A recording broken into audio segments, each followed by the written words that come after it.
बार बार कहताड़ू कि लव कल सब होई। बार बार कहताड़ू कि लव कल सब होई। लव के मतलब जाने का होला?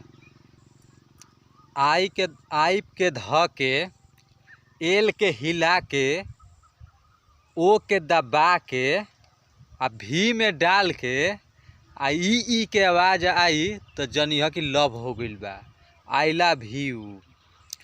आई लव लिख के दिल बना के मैसेज रोजे भेजेलू। नंबर ना मिले तो होलू बेचैन हमके रोजे खोजेलू। हमर साथी सब मितवा के सजन कहेलू। हमार गाना सुन के हमरा के पसंद करेलू।